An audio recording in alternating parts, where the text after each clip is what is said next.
Assalamualaikum warahmatullahi wabarakatuh. Alhamdulillah. Alhamdulillahilladzi lihadza wa ma kunna linahtadiya laula an hadanallah. Wa ashhadu an la ilaha illallah wahdahu lah wa ashhadu anna Muhammadan abduhu wa rasuluh la nabiyya ba'dah. Allahumma sallim ala sayyidina Muhammadin miftahi babi rahmatillah adada ma fi ilmillah salatan wa salaman daim wa ala alihi wa sahbihi wa man walah wa man tabi'a hudah wa man da'a bi da'watihi wastanna bi sunnatihi ila yaumi liqa'i rabbih.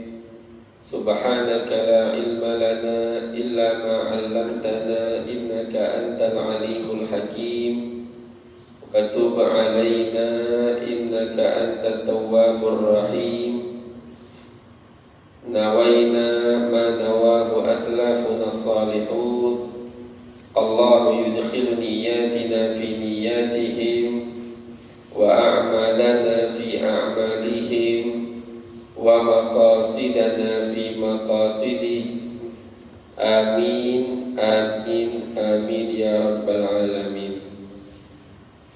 Ma'asyiral hadirin wal aba wal ummah rahimakumullah, amma ba'd. Segala puja-puji syukur kita panjatkan selalu ke hadrat Allah Subhanahu wa taala atas karunia nikmat iman, Islam dan juga ihsan.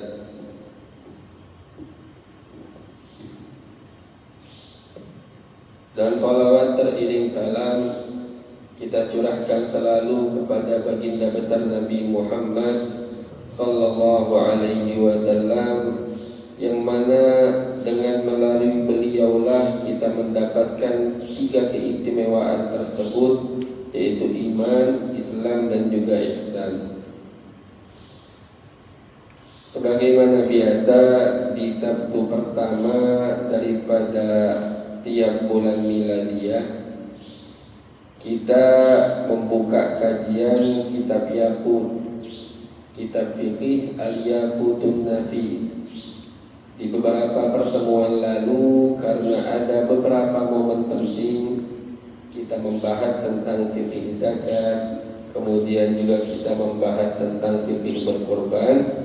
Namun sekarang kita lanjutkan lagi kajian fikih kita, yaitu kitab Al-Yaqutun Nafis.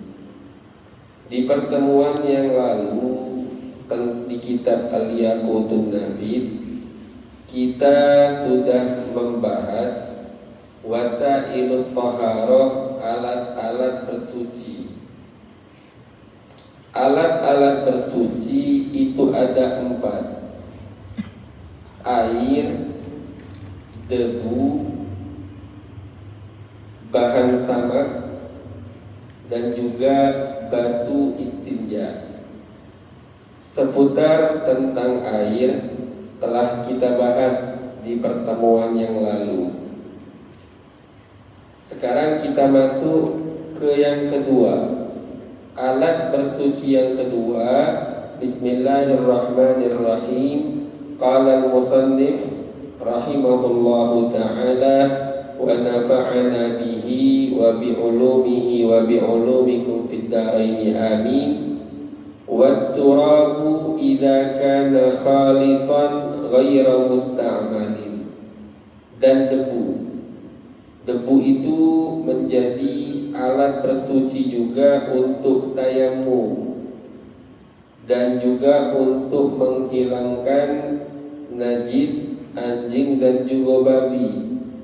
Kalau ada suatu tempat terkena najis anjing dan juga babi, salah satu di antara keduanya basah, itu harus dibasuh dengan air 7 kali disertai dengan debu. Nah, tanah atau debu ini dia bisa menjadi alat bersuci dengan beberapa syarat. Di antara syaratnya harus murni, tidak bercampur dengan semen putih atau semen, dan juga belum digunakan untuk menghilangkan najis atau bertayamum. Untuk alat yang kedua ini debu, kita tidak akan berpanjang lebar di bab sekarang ini, karena nanti ketika masuk bab tayamum penjelasan di sana insya Allah akan lebih panjang dan lebih mendetail. Alat suci yang ketiga, wadabir idza kana hirrifan yanzi'u fadalatil jildi wa ufunatahu. Dan yang ketiga ini alat yang digunakan untuk menyamak kulit hewan. Itu termasuk alat bersuci, mensucikan kulit hewan. Jadi insya Allah pada kesempatan kali ini kita akan membahas agak lebih banyak ke pembahasan samak kulit.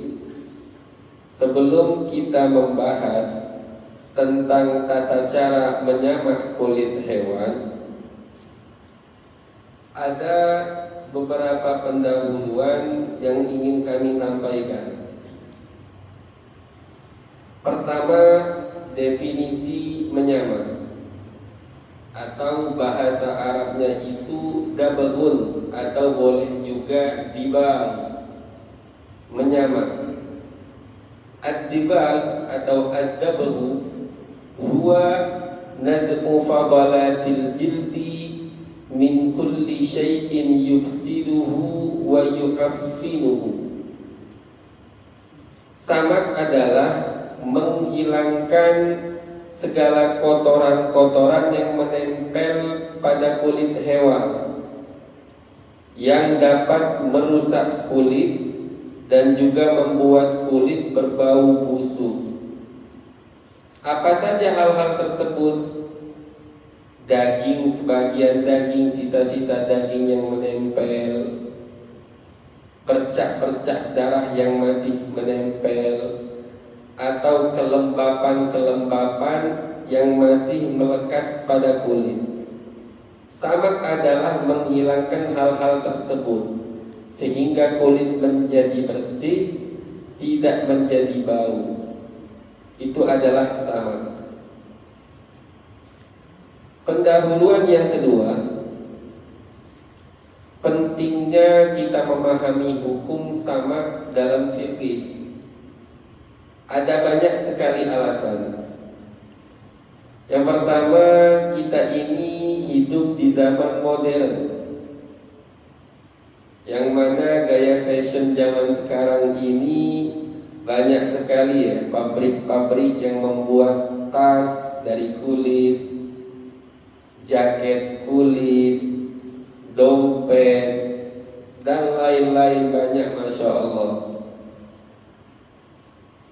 Kita bisa menjadi faham apakah jaket yang kita kenakan, dompet yang kita kenakan, atau hal-hal lain yang terbuat dari kulit hewan yang kita pakai, apakah dia itu masih berstatus najis atau sudah dihukumi suci. Jadi penting mempelajari bab samak. Alasan yang kedua,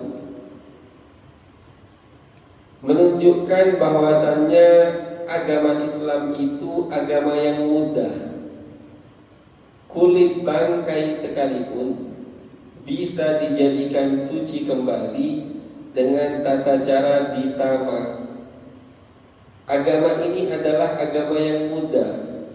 Adapun beberapa larangan yang Allah Subhanahu wa taala larang kita, beberapa hal yang Allah wajibkan atas diri kita, itu semua pada hakikatnya berujung untuk kemaslahatan kita sendiri. baik kita menyadari hikmahnya ataupun kita tidak menyadarinya. Jadi penting sekali untuk memahami bab samak dalam fikih. Kemudian pendahuluan yang ketiga yang ingin kami sampaikan, hukum hewan. Hewan di masa hidup seluruh hewan hukumnya suci, kecuali dua hewan. Apa dua hewan ini? Anjing dan juga babi. Anjing dan babi walaupun di masa hidup masih hidup mereka, itu hukumnya najis. Selain anjing dan babi di masa hidupnya itu hukumnya suci. Adapun hewan jikalau sudah mati, apa hukumnya? Apakah suci atau najis? Itu hukumnya dirinci. Jikalau dia tipe hewan yang tidak halal untuk dimakan, mati, ketika mati langsung dihukumi najis dan berstatus bangkai menurut pandangan syariat. Berbeda dengan hewan yang tipenya itu halal untuk dimakan. Kalau hewan yang halal untuk dimakan, jikalau dia mati, itu hukumnya dirinci lagi. Lihat dulu sebab kematiannya. Jikalau dia mati dengan penyembelihan syar'i, hukum hewan tersebut suci. Dagingnya suci, gajinya suci, kulitnya juga suci. Namun jikalau hewan yang halal dimakan tadi mati bukan dengan cara penyembelihan syar'i, itu hukumnya najis dan juga berstatus maitah, bangkai menurut pandangan syariat. Jadi kalau kita pengen ringkas, bangkai menurut pandangan syariat hukumnya najis. Apa itu bangkai? Bangkai menurut pandangan syariat, menurut pandangan fikih Syafi'i adalah hewan yang tipenya itu bukan masuk tipe yang halal dimakan jikalau mati dengan cara apapun, itu langsung dihukumi bangkai dan najis. Dan juga hewan yang tipe halal dimakan dan dioni matinya bukan dengan cara penyembelihan syar'i. Dua tipe ini adalah yang berstatus bangkai dan hukumnya najis. Ini pendahuluan yang ketiga. Pendahuluan yang keempat, setelah kita memahami apa itu bangkai, perlu kita jelaskan bangkai itu seluruh anggota tubuhnya dihukumi najis dan tidak bisa disucikan kembali kecuali kulitnya saja. Bisa disucikan kembali dengan tata cara disamak. Namun ada dua hewan pengecualian. Kulit bangkainya tidak bisa dijadikan suci kembali walaupun disamak. Apa dua hewan ini? Yaitu kulit anjing dan kulit babi. Ini pendahuluan yang keempat.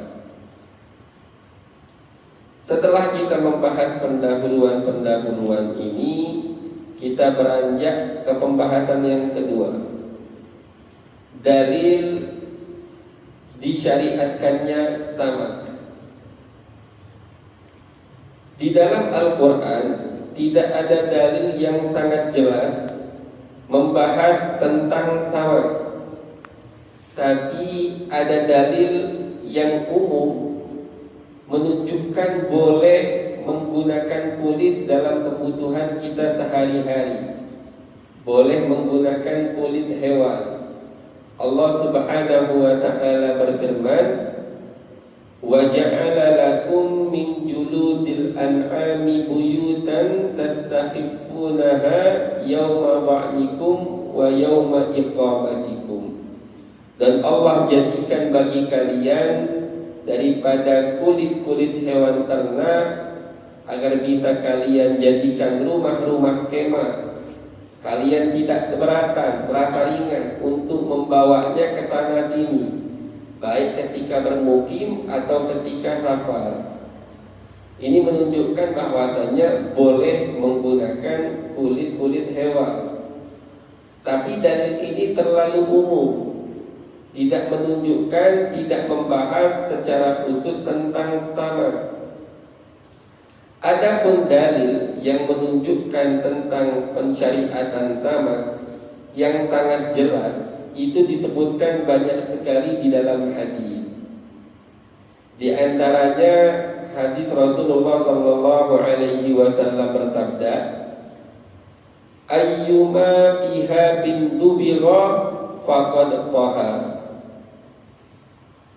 Kulit apapun yang telah disamak, maka sungguh hukumnya telah suci.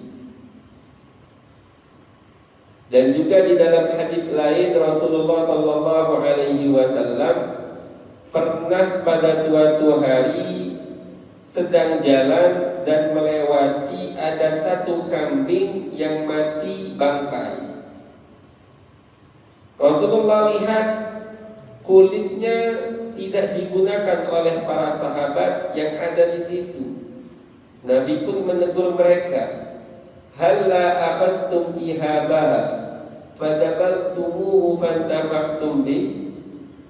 Kenapa kalian tidak mengambil kulitnya, kalian samak agar kalian bisa memanfaatkannya? Sayang, kata Nabi, samak bisa digunakan.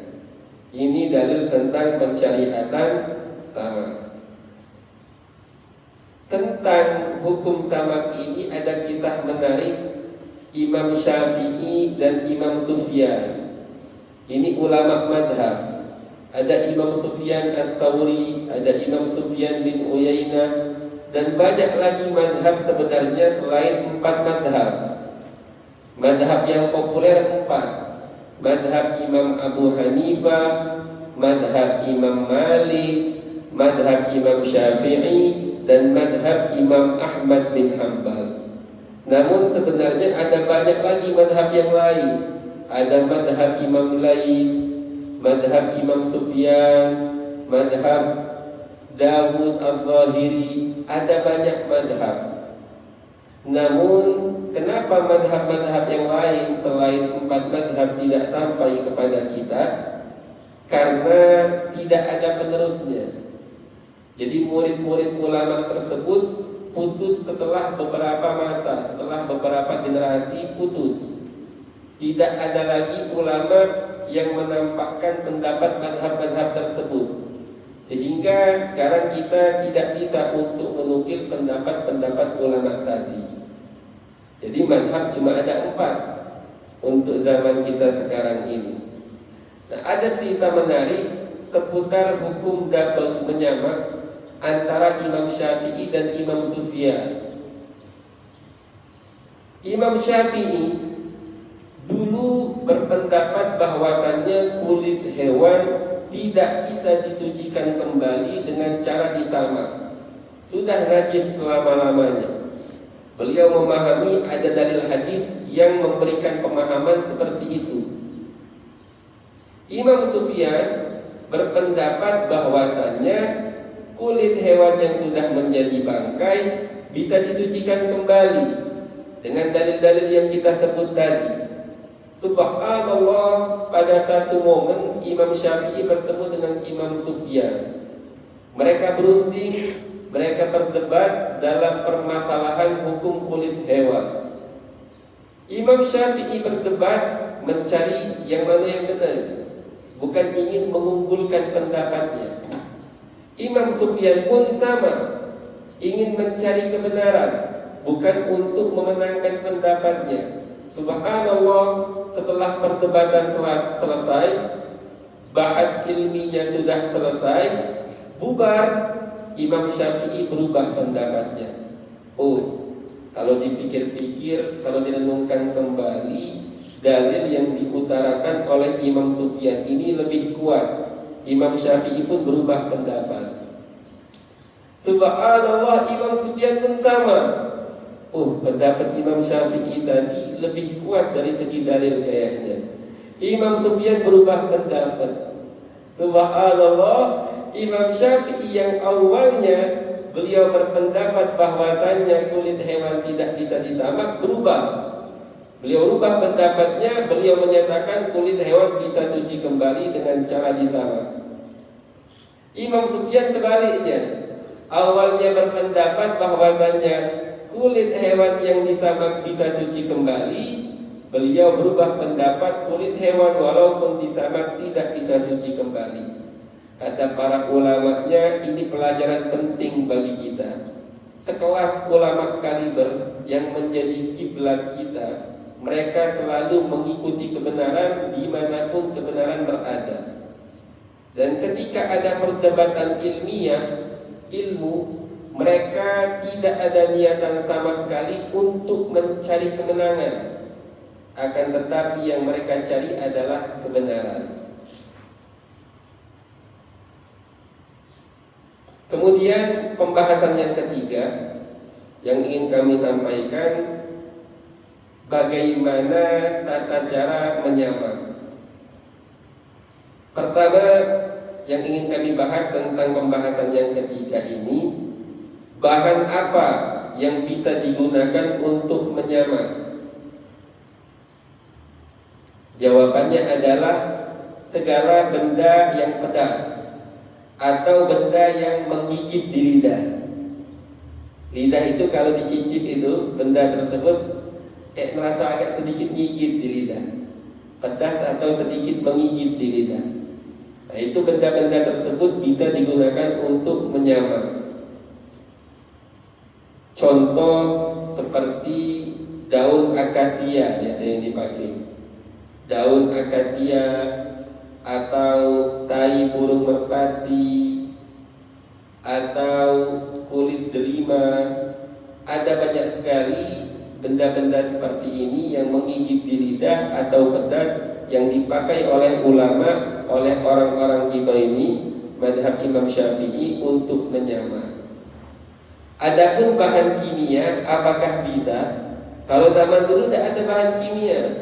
Zaman sekarang sudah ada banyak bahan kimia, ada istilah-istilah khusus yang biasanya digunakan oleh sebagian pabrik-pabrik untuk menyamak kulit hewan. Apakah bisa digunakan untuk menyamak? Bisa juga digunakan untuk menyamak, sebagaimana disebutkan oleh Al-Habib Muhammad bin Ahmad bin Umar Asy-Syatiri di dalam kitab Syarah Al-Yaqutun Nafis. Jadi pembahasan pertama seputar tata cara menyamak, bahan apa yang digunakan. Kemudian yang kedua, proses penyamakan. Proses penyamakan ada beberapa tahapan. Tahapan pertama, kulit bangkai dipisahkan dulu dari hewannya. Tahap kedua, setelah dipisahkan, dibersihkan dengan benda-benda tadi, benda-benda yang pedas tadi atau bahan kimia, dibersihkan dengan baik sampai tidak tersisa lagi daging yang menempel atau bercak-bercak darah yang masih menempel atau kelembapan-kelembapan yang masih menempel yang dapat merusak bau atau mengubah bau kulit. Bersihkan dengan baik, hilangkan semua itu dengan benda samak tadi, digosok atau dengan benda kimia kalau zaman sekarang ini. Dibersihkan sampai kering, kelembapan itu hilang. Kapan sudah dianggap bersih? Patokannya kata ulama, dengan cara alla ya'uda ilaihi natnu law nuqi'a fil ma'i urfan. Di dalam kitab Baijuri disebutkan patokannya kita kira-kirakan. Jikalau dia kulit yang sudah disamak tadi dicemplungkan ke dalam air, dicelupkan ke dalam air dalam waktu yang standar, tidak terlalu singkat, tidak terlalu lama. Coba kira-kirakan setelah dia diangkat, apakah kulit itu menimbulkan bau busuk atau tidak? Kira-kirakan. Jikalau kita kira-kirakan, oh ini masih bakal menimbulkan bau yang busuk, berarti belum bersih penyamakannya. Namun jikalau kita kira-kira, oh ini tidak bakal menimbulkan bau busuk lagi kulit ini jikalau setelah diangkat dari air, setelah direndam, jikalau tidak ada bau lagi, maka itu sudah bersih. Jadi tahap yang kedua, bersihkan kulit dari segala kotoran, darah atau sisa-sisa daging atau kelembapan yang menempel di kulit dengan benda-benda pedas tadi atau dengan bahan kimia. Ini yang kedua. Tahap yang ketiga, setelah itu kulit dihukumi suci, tapi masih dihukumi mutanajis, terkontaminasi dengan najis. Harus kita basuh dengan air jernih, air tahur. Itu tahapan yang ketiga. Setelah kita basuh dengan air yang jernih, masuklah ke tahapan yang keempat. Kulit sekarang dihukumi suci dan bisa digunakan, bisa diperjualbelikan. Nah, inilah tahapan-tahapan dalam proses penyamakan. Jadi ada 4 tahapan tadi dalam proses penyamakan.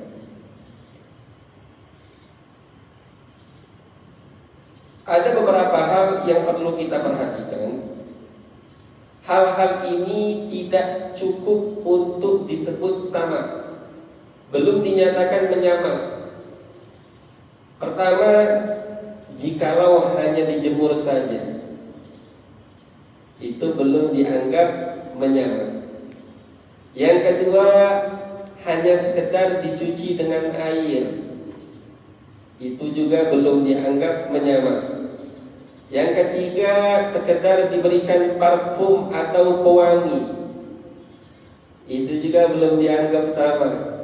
Yang keempat, jikalau sekedar dikeringkan tanpa proses yang menghilangkan sisa-sisa daging, kelembapan yang bakal menimbulkan bau busuk pada kulit, ini juga belum cukup untuk disebut sama. Nah, ini hal-hal ini yang perlu kita perhatikan. Kemudian kita kembali lagi ke kitab. Alat bersuci yang ketiga, wahajarul istinja, batu istinja. Batu dan batu istinja itu beda artinya. Batu yang kita kenal itu khusus untuk batu yang kita ketahui, seperti batu koral dan batu-batu lain. Itu batu yang kita kenal. Kalau batu istinja itu maknanya lebih luas, tidak khusus batu koral atau batu-batu lain. Batu istinja adalah batu yang bisa digunakan untuk istinja setiap hal yang terpenuhi 4 syarat, itu sudah dianggap batu istinja. Apa saja syaratnya? Setiap benda padat. Kalau cair bukan tidak bisa menjadi batu istinja. Batu padat yang suci. Yang kedua syaratnya suci. Benda padat yang najis atau mutanajis tidak bisa. Syarat yang ketiga qolir, bisa mencongkel. Benda padat yang tidak bisa mencongkel, terlalu lembut, tidak bisa juga, seperti arang. Kemudian arang yang abu arang abu itu yang sudah jadi abu. Kemudian syarat yang keempat, bukan benda terhormat.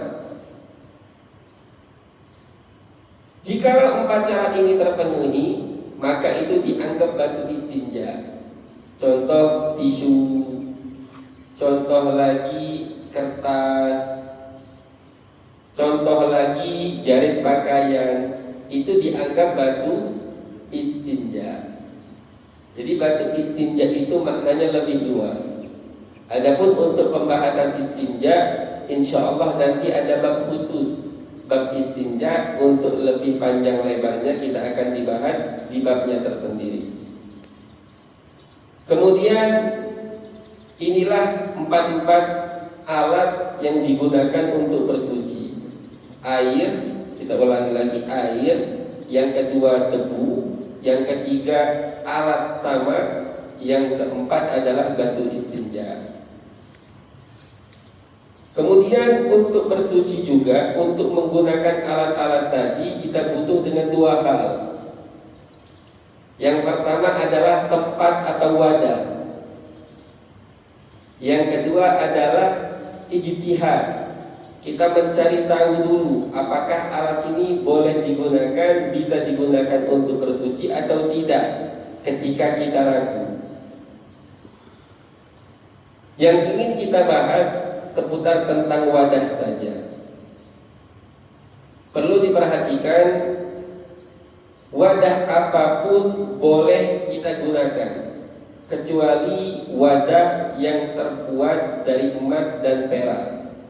Wadah yang terbuat dari emas dan perak itu hukumnya haram untuk dipakai, baik laki-laki ataupun perempuan. Perempuan boleh menggunakan emas atau perak, itu khusus untuk perhiasan pada dirinya, khusus. Selain itu tidak boleh menggunakan wadah dari emas atau dari perak. Tidak boleh. Apalagi laki-laki. Laki-laki tidak boleh menggunakan emas atau perak sama sekali, kecuali menggunakan cincin dari perak saja. Selain itu tidak boleh para laki-laki menggunakan emas ataupun menggunakan perak. Ini yang perlu diperhatikan. Mangkok dari emas tidak boleh, mangkok dari perak tidak boleh. Nah, yang perlu diperhatikan zaman sekarang ini banyak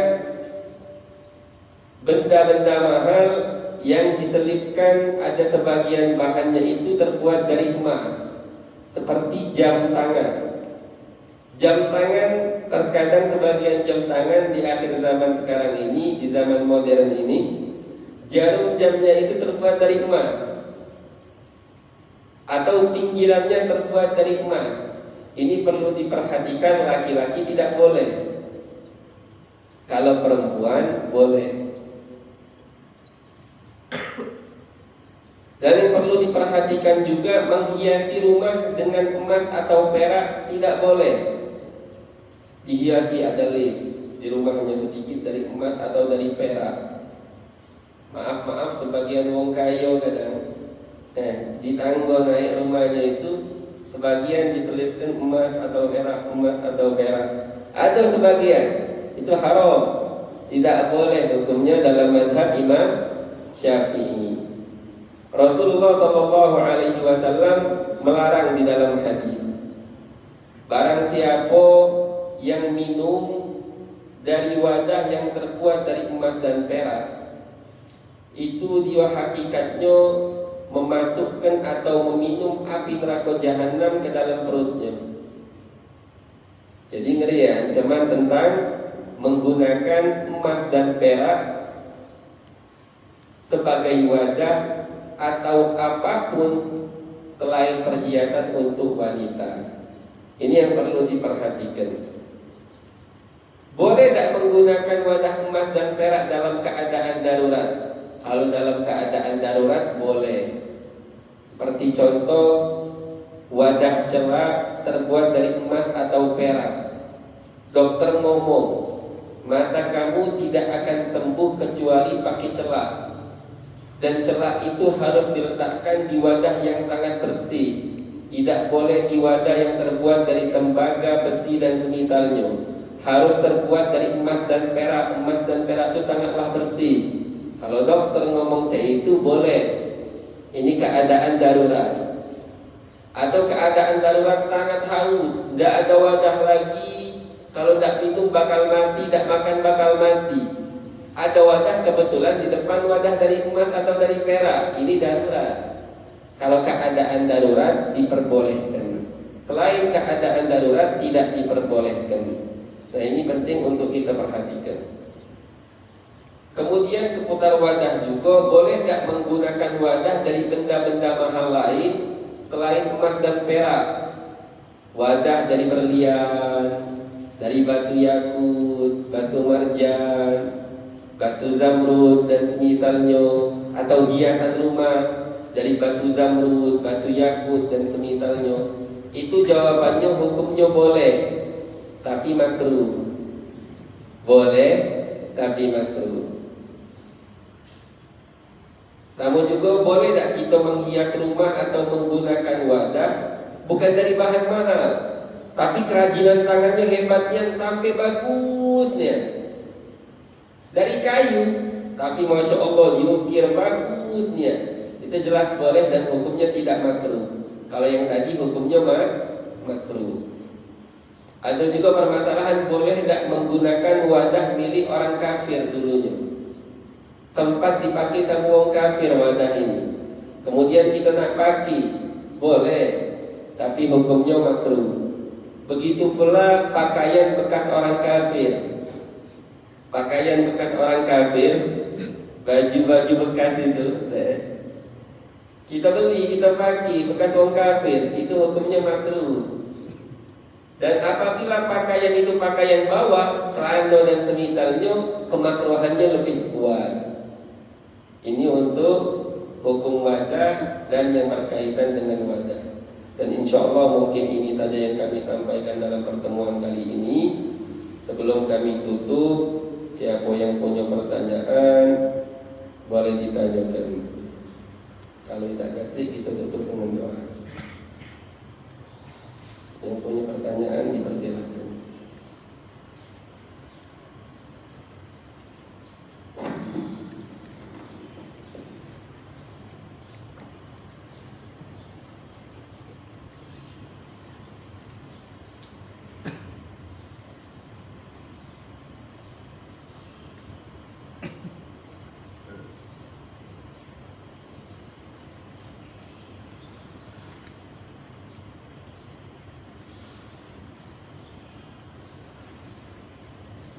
Kalau tidak ada pertanyaan, kita tutup dengan satu hal. Boleh tidak menghiasi masjid dengan emas dan perak atau simbol-simbol Islam seperti pesantren atau makam para waliullah dan semisalnya Al-Quran atau ini, boleh tidak dihiasi dengan Al-Quran? Mu'tamad tidak boleh. Pendapat mu'tamad dalam madhab Imam Syafi'i tidak diperbolehkan. Walaupun untuk kiswah, mu'tamad madhab Imam Syafi'i tidak diperbolehkan. Tapi ada pendapat yang dinukil dari Al-Imam Al-Bulqini menyatakan boleh simbol-simbol Islam dihiasi dengan emas dan juga perak. Jadi kita jangan heran kalau kita temukan masjid ada gubahnya dari emas, atau ada list-list dari emas bangunannya, atau perak. Itu hukumnya mu'tamad tidak boleh. Tapi ada pendapat menyatakan boleh. Pendapat itu lemah dalam mazhab Imam Syafi'i. Tapi kita ada satu kaidah dalam permasalahan fikih, kita tegas terhadap diri kita. Tapi jikalau kita melihat perbedaan dari muslimin dan muslimat, kita jangan terlalu ingkar selagi ada pendapat yang membolehkan. Ada kaidah seperti ini, la tunkir illa al-mujma'a ala tahrimihi. Jangan ingkari kecuali hal yang sudah disepakati oleh ulama keharamannya. Insyaallah mungkin sekian dari kami. Apabila ada kata-kata yang salah kami minta maaf, atau cara yang kurang baik kami juga minta maaf kepada antum, dan kepada Allah kami memohon ampun. Bismillahirrahmanirrahim. Alhamdulillahirabbil alamin. Allah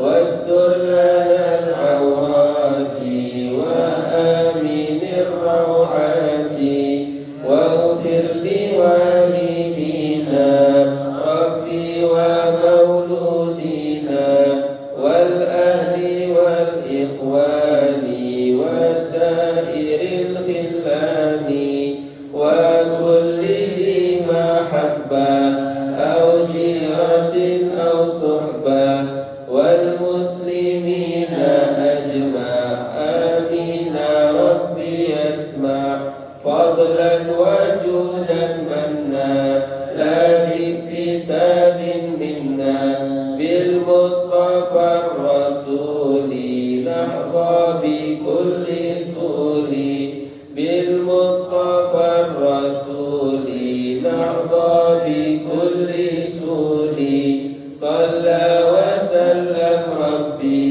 عليه عد الحب وآله والصحب عداد طش السحب والحمد للإله في البدء والتناهي سبحانك اللهم وبحمدك أشهد أن لا إله إلا أنت أستغفرك وأتوب إليك وصلى الله على سيدنا محمد وعلى آله وصحبه وسلم والحمد لله رب العالمين. هكذا مني والعفو منكم والسلام عليكم ورحمة الله وبركاته.